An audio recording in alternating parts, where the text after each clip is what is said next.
அனைவருக்கும் வணக்கம். திருமூலர் திருமந்திரத்தின் சார்பாக இப்பொழுது நாம் அடுத்த ஒரு தலைப்பாக பார்க்க போகிறது வாதம் சம்பந்தப்பட்ட வியாதிகள் எப்படி சுவாசத்தின் மூலம் நீக்கலாம் அப்படின்னு பார்க்க போகிறோம். இப்போ நான் பார்க்க போகிறது இந்த நோய்க்கு நீங்கள் செய்ய வேண்டியது என்னவென்றால், தினமும் சாப்பிட்ட பின் சீப்பின் பற்கள் தலையில் அழுத்தியபடி பிடித்து தலையை நன்றாக பரபரவென்று அழுத்தத்துடன் ஒரு 5 நிமிடம் அதிகபட்சம் வாரிக்கொள்ள வேண்டும்.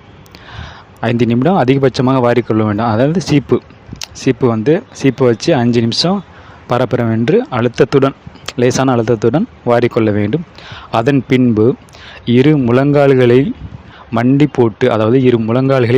போட்டு உட்கார்ந்து இடுப்பை மடக்கி முழங்கால் மேல் வைத்து வீராசனத்தில் அமர வேண்டும். அதாவது இரு முழங்கால்களில் மண்டி போட்டு உட்கார்ந்து இடுப்பை மடக்கி முழங்கால் மேல் வைத்து வீராசனத்தில் அமர வேண்டும். இதனால் நாள்பட்ட வாதம் சம்பந்தப்பட்ட ரேகங்கள் எல்லாம் குணமாகிவிடும். இப்படி வீராசனத்தில் உட்கார்ந்து கொண்டு ரங் என்ற மந்திரத்தை மனதில் உச்சாரணம் செய்து வர வேண்டும். இப்படி தலையை பரபரவென்றி வாரிக்கொள்வதற்கு மரசீப்பு அல்லது கொம்பு சீப்பை மட்டுமே உபயோகிக்கவும். பிளாஸ்டிக் போன்ற நவீன சீப்புகளை உபயோகப்படுத்தக்கூடாது.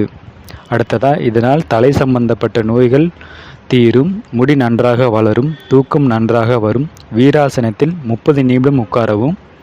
5 நிமிடத்திற்கு 5 நிமிடம் இடைவெளி விட்டு தலையை இப்படி வாரிக்கொள்ளலாம். வீராசனத்தில் அமர்ந்துட்டு மறுபடியும் ஏஞ்சிட்டு 5 நிமிஷம் வாரிக்கொள்ளணும், மறுபடியும் உட்காந்துக்கலாம், மறுபடியும் வாரிக்கொள்ளணும். இந்த மாதிரி 30 நிமிஷம் அந்த மாதிரி செய்யணும். சரிங்களா? நாள்பட நீங்கள் நேரத்தை கூட்டிக்கொள்ளலாம். இந்த வாதம் சம்பந்தப்பட்ட நோய்கள் தீர்க்கும் முறை.